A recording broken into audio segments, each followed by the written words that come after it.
The fact that the resistance of stateless armies has proven very effective against statist armies throughout history is an argument that simultaneously bolsters the apparent feasibility of a stateless society. It also apparently smashes the "against me" argument against the state. When a free market army engages in conflict with a statist army, it is called guerrilla warfare. In Iraq, the veracity of this form of defense is given a clear comparison to a statist defense.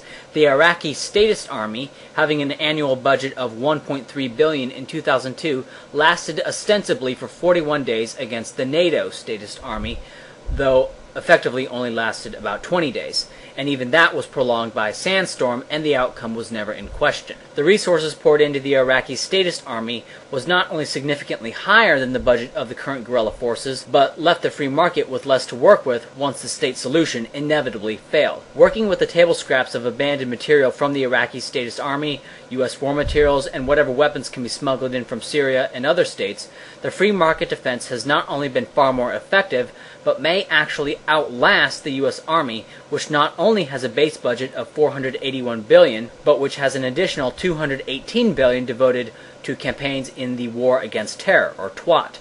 If the free market resistance in Iraq defeats the U.S. statist army, it would suggest that the free market is thousands of times more efficient in military operations than a state.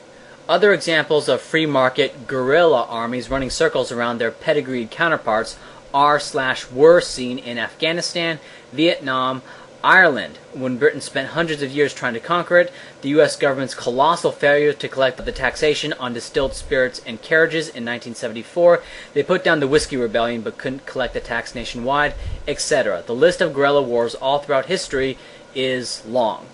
A guerrilla war occurs when the state solution for defense fails catastrophically, but there is still a demand for defense against the invader. In response to demand, the free market creates PDAs, private defense associations, which resist. And, as one would expect, the free market solution is far more efficient and is able to fight wars, and indeed does fight wars, effectively against technically superior statist opponents. Idiots, such as U.S. Army generals, will call this asymmetric warfare, when really it is a rational response to the insanity of massed armies. Calling guerrilla warfare asymmetric warfare is like calling private schooling asymmetric education or guerrilla education. The success of guerrilla armies against technically superior state armies is an indictment against statist defense. It is a bit unfair to expect members of a gang such as the U.S. Navy, the Marines, Navy, or Air Force to think rationally about such matters, since questioning is literally beat out of the gang's members, even the officer corps.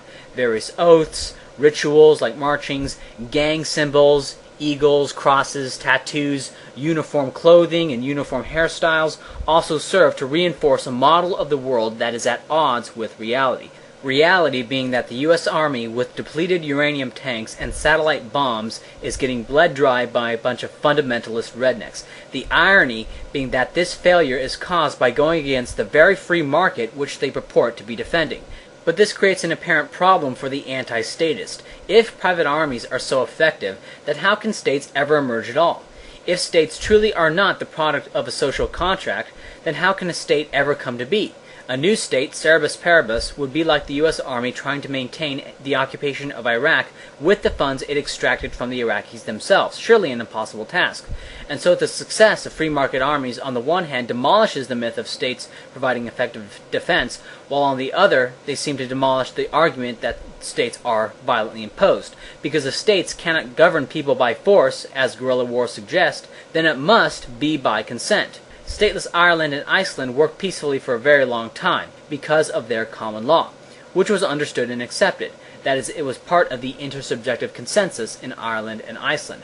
People not subscribed to the same law/police/defense agency could interact with each other just fine because they all agreed to respect each other's arrangements, which is to say tolerance of other arrangements was a part of everyone's intersubjective consensus. And this is also why the mild West was so mild. Upon embarking into the more or less lawless territories, settlers knew what they were getting into and knew they had to define property rights and the law. And so they delineated ownership in a way ownership always comes about on a free market, homesteading. And so the stateless West saw property law syllogistically superior to that of the statist East, which in all likelihood also contributed to their lower per capita homicide rate. However, Whenever the U.S. government took hold in an area, there was no opposition, there was no guerrilla war. And from what little evidence we have, homicide rates typically increased when government was imposed on an area and the emergent legal systems were disbanded. And what other explanation could there be than that the eventual U.S. government was a part of the intersubjective consensus in the stateless West in a way it simply was not in Iraq? That is, even though the stateless West was in fact stateless, the inhabitants did not oppose the United States government on principle. An even starker example was seen in anarchic Pennsylvania. From 1684 to 1696, Pennsylvania had no effective governance. William Penn was granted governorship of what is now Pennsylvania by the King of England in lieu of payment of a debt. Penn tried to raise various import duties in 1684, but some men offered to raise £500 for William Penn instead, so as to spare the colony from crippling taxation, a proposal Penn agreed to. Hearing of Quaker persecution in England, Penn left for England. He returned to find that the citizens of Pennsylvania simply weren't paying the taxes, and that the council, which originally existed merely to ratify Penn's wishes, had virtually taken over. Pennsylvania was self-governing, though the council rarely met and was no more effective at tax collection than Penn himself, and so Pennsylvania essentially fell into anarchy. In 1684, Pennsylvania had a population of 8,000, and in 1689 it was about 12,000, growth which occurred without a state, yet with no apparent chaos. However, in 1696, the new governor, Markham, was able to get the council to agree upon taxation under the condition that the council would now have legislative powers itself. They were able to collect the taxes by pitting Quakers against non-Quakers by raising property requirements for voting, so that the typically well-off Quakers had more clout than the typically urban poor non-Quakers. De facto statelessness was able to reign for 14 years in Pennsylvania, but was ended just as it was ended in the Western Territories because the council was still deemed as legitimate. The council, while ineffectual, was never dissolved outright, and while taxation was opposed, taxation itself, in theory, was seen as something that could be legitimate, and so Pennsylvania eventually consented to it once the Quakers were cut what they thought was a good deal. The legitimacy of the state was still part of the intersubjective consensus in Pennsylvania, and so the state always had a foot in the door. While existing in functional statelessness, Pennsylvania had no systematic justification for this state of affairs, and so relapse was inevitable. And because the Western Territories weren't an explicitly anti-statist society, a state was still in the trade space. It could still be legitimate according to the prevailing consensus, despite statelessness having prevailed for quite some time.